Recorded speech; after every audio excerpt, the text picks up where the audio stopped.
Nous sommes à Londres en mai 1855. Deux inspecteurs de Scotland Yard sont appelés pour intervenir sur une affaire inédite. Un vrai tour de magie. Les faits, les voici. 102 kilos d'or qui ont été volés et remplacés par de la grenaille de plomb. Cet or a été volé pendant son transfert en train, puis par voie navigable entre Londres et Paris. Et enfin, on estime que le coup a été fait par plusieurs personnes. L'affaire est alors rendue publique et baptisée par la presse l'attaque du Grand Train d'Or.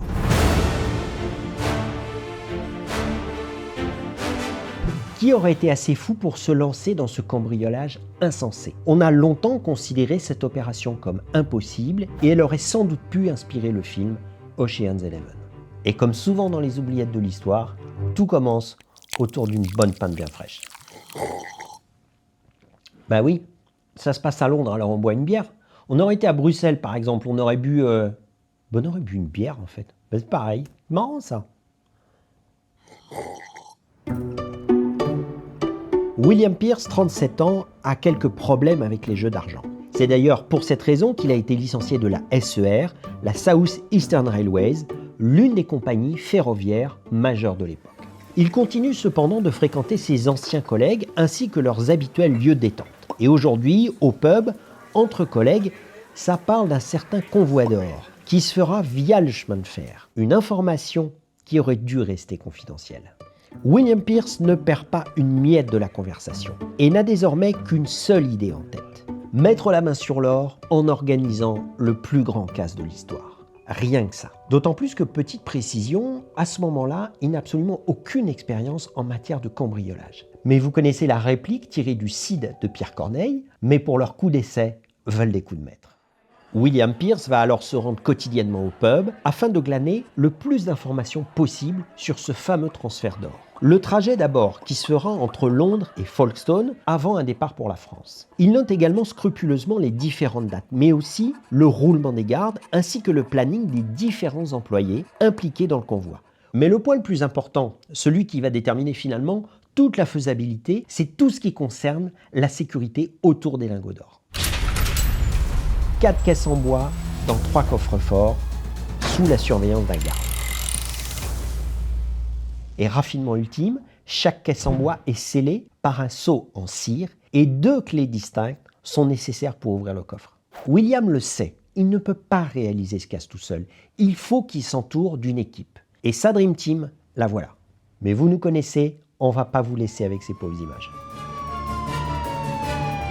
Je vous présente donc Edward Haggard, le seul véritable criminel endurci de la bande. C'est lui qui devra s'occuper de la difficile problématique des coffres.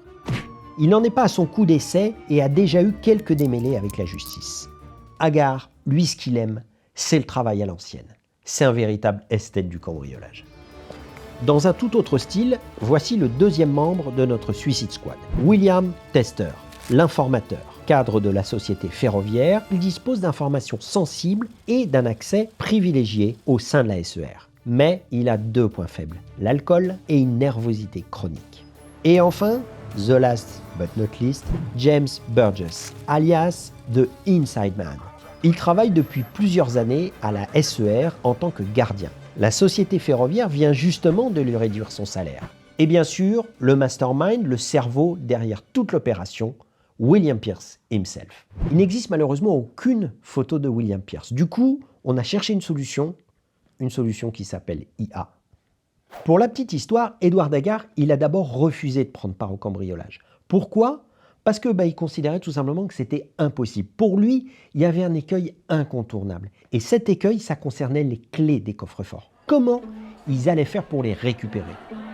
La première clé est enfermée dans une armoire des bureaux de la SER sur la jetée de Folkestone, tandis que la deuxième se trouve en possession d'un certain capitaine Mold de la compagnie maritime.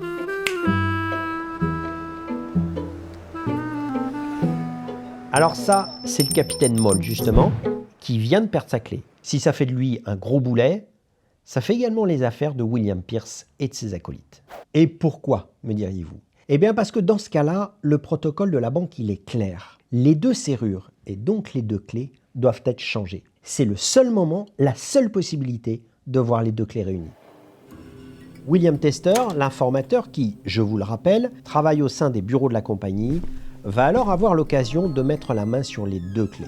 Tester revient bien avec ces deux clés, mais deux clés identiques plutôt qu'une de chaque serrure. Dans la précipitation et à cause du stress, Tester a merdé. C'est donc Agar qui va devoir rattraper le coup.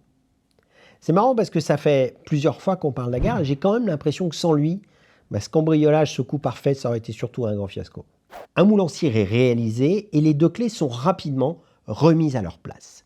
Pour boucler la préparation, Tester va bricoler les plannings des employés et affecter Burgess à la surveillance des coffres le jour du transport. La légende de l'attaque du Grand Train d'Or est en marche. Pierce s'installe en première classe, tandis qu'Agar rejoint discrètement le wagon de garde, où l'or est placé sous surveillance étroite, en tout cas officiellement, de Burgess. Avec les doubles des clés, Agar ouvre les coffres, puis les boîtes à lingots, en retirant le cerclage en fer, évitant ainsi d'endommager les cachets de cire. Une fois les lingots récupérés, il pèse le pactole à l'aide d'une balance et replace à l'intérieur des caisses le même poids en grenaille de plomb. Une autre caisse est pillée suivant la même technique, le tout en 35 minutes, juste avant le premier arrêt du train. Red Hill, 15 mai 1855. Tester, qui a fait le voyage par ses propres moyens, attend sur le quai pendant qu'Agar se dissimule dans le wagon. Burgess remet un sac comprenant une partie du magot à Tester qui se dépêche de retourner à Londres. Le plan, c'est qu'il retourne le plus vite possible dans les bureaux de la SER pour être vu par ses collègues et ainsi constituer un alibi en béton. Les deux autres boîtes sont vidées après le départ de Red Hill. Le timing est serré, très serré même.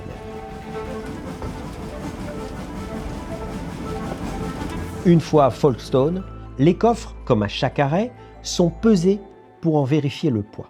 Oui, ils ont pensé à tout à la SER. L'un des coffres est légèrement moins lourd qu'au départ, mais la différence, elle est tellement fine que les employés de la SER n'ouvrent pas les coffres pour en vérifier leur contenu.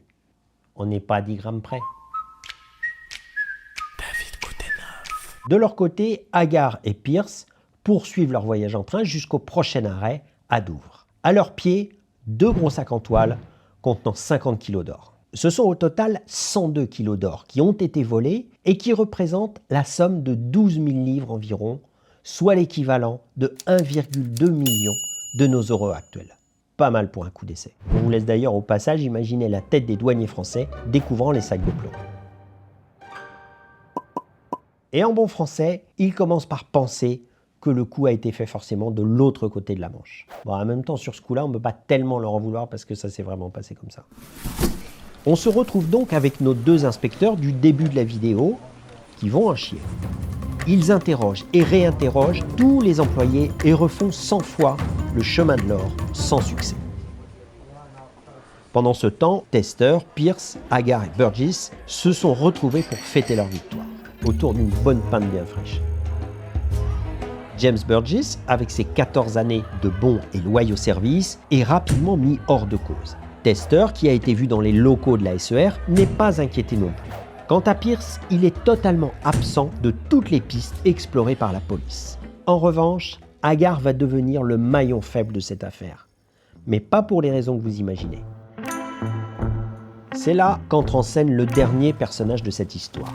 Fanny Kay, la balance, mais aussi la femme d'Agar. C'est elle qui va entraîner la chute de la bande de l'attaque du train d'or. Alors là, je sais, vous vous dites, mais quelle boulette ou quelle c***. Enfin, je vous laisse inventer et utiliser tous les termes que vous voulez. Le point de départ de cette débâcle, c'est Agar. 1 an après le casse du train, il est arrêté pour une toute autre affaire de fraude. Condamné au bagne en Australie, il demande à son ami William Pierce de verser une rente à Fanny Kay et à son fils. Une rente alimentée par ses différents coups. Pierce, évidemment, garda le montant de la rente pour lui. Et on parle quand même de 300 000 €. Et s'il y en a une qui ne garde rien pour elle, c'est Fanny Kay, qui compte bien se venger en passant à table. Elle livre aux enquêteurs tous les détails qui leur manquent pour résoudre le mystère du casse et mettre William Pierce derrière les barreaux. Le procès qui suit voit Edward Agar dévoiler toute l'opération au juge. Les noms, les clés, les moules en cire, etc., etc. Tout y passe. Agar, Burgess et Tester furent condamnés à la déportation, c'est-à-dire au bagne au fin fond de l'Australie. En ce qui concerne William Pierce, il n'écopa que de 2 ans de travaux forcés. Si cette peine est plus faible que les autres, c'est simplement parce que, contrairement à eux, il ne faisait pas partie de la société ferroviaire. Et en plus de ça, la somme dérobée a été entièrement récupérée. L'histoire de l'attaque du Grand Train d'Or a été un peu glorifiée avec le temps. Nous-mêmes, on vous l'a raconté comme ça. Les voleurs sont devenus des héros et la police a flirté avec les limites de la compétence, on va dire. Fort heureusement, il existe une morale à cette histoire. Bien mal acquis ne profite jamais et la faire à l'envers à vos associés, c'est jamais une bonne idée. L'éthique est sauve, du coup on peut se détendre et aller boire une bonne pinte bien fraîche.